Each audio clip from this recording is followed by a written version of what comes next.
2월 26일 사순 제1주일 마테오가 전한 거룩한 복음입니다.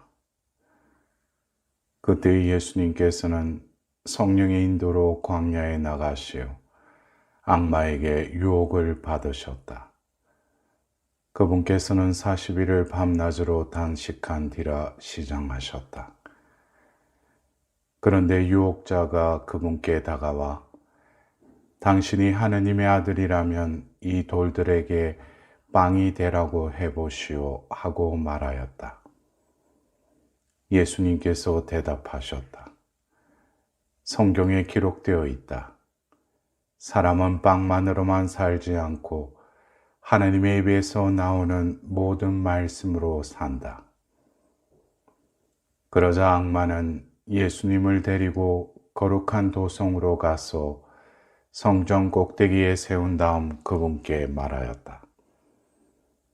당신이 하느님의 아들이라면 밑으로 몸을 던져보시오. 성경에 이렇게 기록되어 있지 않소. 그분께서는 너를 위해 당신 천사들에게 명령하시리라. 행여 네 발이 돌에 차일세라 그들이 손으로 너를 받쳐 주리라. 예수님께서는 그에게 이르셨다. 성경에 이렇게도 기록되어 있다. 주 너의 하느님을 시험하지 마라. 악마는 다시 그분을 매우 높은 산으로 데리고 가서 세상의 모든 나라와 그 영광을 보여주며 당신이 땅에 엎드려 나에게 경배하면 저 모든 것을 당신에게 주겠소 하고 말하였다. 그때 예수님께서 그에게 말씀하셨다. 사탄아 물러가라. 성경에 기록되어 있다. 주 너희 하느님께 경배하고 그분만을 섬겨라. 그러자 악마는 그분을 떠나가고 천사들이 다가와 그분의 시중을 들었다. 사랑하는 형제자매 여러분, 오늘은 사순 제1주일입니다. 사순절을 시작하며 듣는 말씀은 유혹의 이야기입니다. 일독서에서는 인류의 시조 아담이 유혹에 빠져 하느님께서 따먹지 말라고 이르신 선악과를 따먹고 하느님처럼 되려고 한 이야기입니다. 더 나은 자신이 되기 위하여 하느님이 아닌 유혹자의 말을 따르는 것, 하느님 자리에 자신이 오르려는 자리 바꿈이 유혹의 본질임을 시사하고 있습니다. 복음에서 예수님께서 받으신 유혹도 본질은 자리 바꿈이었습니다. 예수님께서는 40일 단식 후 당신이 하느님의 아들이라면 이 돌들에게 빵이 되라고 해보시오 라는 첫 번째 유혹을 당하십니다. 당신이 하느님의 아들이라면 둘째 유혹에서도 반복되는 이 조건들은 십자가상에서 내가 하느님의 아들이라면 내려와 보아라 라고 되풀이됩니다. 지금도 우리 실생활에서 당신이 하느님의 아들이라면 내 아버지의 병을 고쳐달라, 내 아들을 합격시켜달라, 내 손녀의 목숨만 구해달라, 그러면 무엇이든 하겠다라는 식으로 조건부의 신앙의 유혹은 늘 우리 곁에 있습니다. 예수님께서는 실제로 빵을 많게 하여 수천 명을 먹이신 적이 있습니다. 그러나 조건부 신앙의 유혹에 대한 답변으로 돌을 빵으로 만드신 것이 아니라 하느님 말씀을 찾아 나선 이들에게 말씀이신 주님께서 빵을 나누어 주심으로 기적을 이루셨습니다.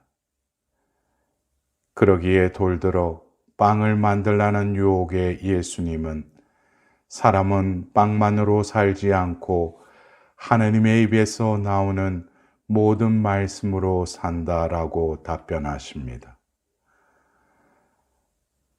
예수님께서 받으신 두 번째 유혹은 성전 꼭대기에서 뛰어내리라는 유혹이었습니다. 악마는 행여 내 발이 돌에 닿칠세라 천사들이 손으로 너를 받쳐주리라는 성경을 유혹의 도구로 인용합니다. 유혹대로 예수님께서 성전에서 뛰어내리셨다면 아마도 사람들이 환호하며 구세주로 떠받들었을 것입니다. 그러면 예수님은 박수를 받을지 모르나 하느님은 없어집니다. 예수님은 성전 꼭대기가 아닌 십자가 위를 택하시고 천사는커녕 제자들마저 떠난 뒤 죽음의 실면에 떨어지셨습니다. 아버지의 자유로우신 손안에 모두를 내려놓으셨습니다. 이때 천사가 아니라 아버지의 사랑이 예수님을 받으십니다.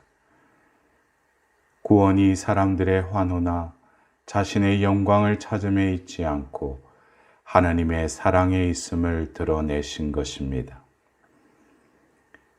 마지막 유혹은 당신이 땅에 엎드려 나에게 경배하면 세상의 모든 나라와 그 영광을 주겠소라는 제안이었습니다.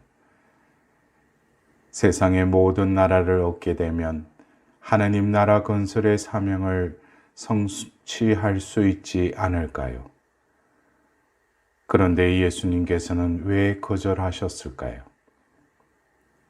부활 후 예수님은 나는 하늘과 땅의 모든 권한을 받았다라고 선언하십니다.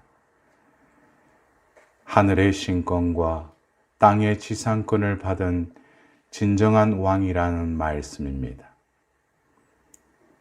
그런데 이 권한은 죽으시고 부활하신 후에 드러나십니다. 예수님의 권한은 악마에게 절을 했으가 아니라 죽기까지 하나님의 뜻을 따르신 결과였습니다. 하나님이 제외된 권력은 아무리 능률적이고 강하더라도 유혹일 뿐입니다. 그러기에 예수님께서는 주 너의 하느님께 경배하고 그분만을 성결하라고 유혹에 답하십니다. 예수님께서 받으신 세 가지 유혹은 우리가 당하는 유혹의 요약이기도 합니다. 하나님 없이 자기 힘으로 세상을 건설하려는 태도, 일상에서 이득을 우선하고 하나님을 부차적인 존재로 여기는 자리바꿈, 더 잘 살기 위해서라면 옳든 그러든 어떤 일이라도 하려는 태도, 이런 것들이 바로 악마의 유혹인 것입니다. 즉 하나님의 자리에 자신이 앉으려는 자리바꿈이 모든 유혹의 핵심으로 지금 또 실제하며 언연중에 조금씩 우리에게 다가옵니다. 우리 마음이 공허하여 말씀을 듣지 못하면 유혹의 노래에 빠져들지만 마음속에 거룩한 노래, 하나님 말씀이 가득 차면 유혹을 이겨내게 될 것입니다. 예수님께서 보여주시는 유혹을 극복하는 길이 바로 그 길이었습니다. 빵의 유혹 앞에 사람은 빵만으로 살지 않고 하나님의 입에서 나오는 말씀으로 산다라고 답하십니다. 자신을 드러내라는 명예의 유혹 앞에 주 너의 하나님을 시험하지 마라라고 답하십니다. 마귀 경배를 통한 세속적인 권력의 유혹 앞에 주 너의 하나님께 경배하고 그분만을 성결하라는 말씀으로 대항하십니다. 처음부터 끝까지 하나님의 말씀을 자신의 삶의 나침반으로 삼으시어 유혹의 소리를 하나님 말씀으로 물리치신 것입니다. 이 흔들림 없는 태도에 악마는 물러가고 천사들이 와서 그분의 시중을 들었다라고 복음은 전하고 있습니다. 더 나아가 하나님과 자신의 자리를 바꾸지 않는 예수님의 삶이 모든 사람이 의롭게 되는 길을 열어줍니다.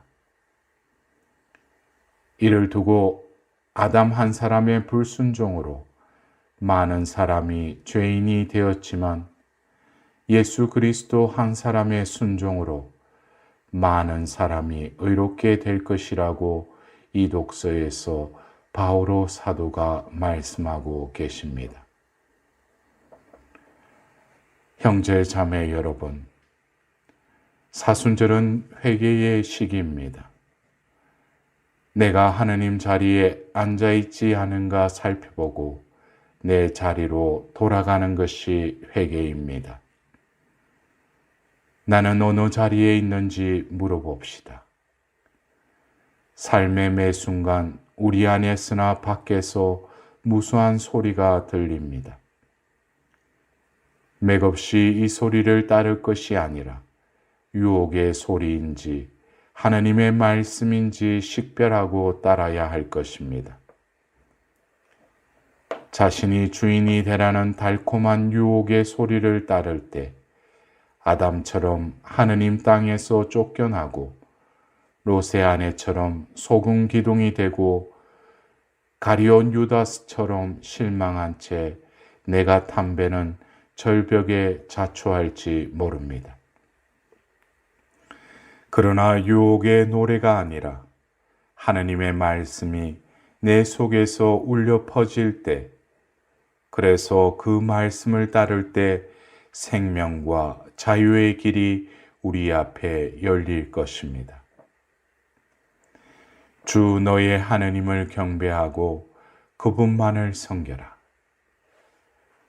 다시금 이 은혜로운 때인 이 사순시기 예수님께서 걸어가신 그 십자가를 향하여 나아가는 복된 한 주간이 되시길 기원드립니다.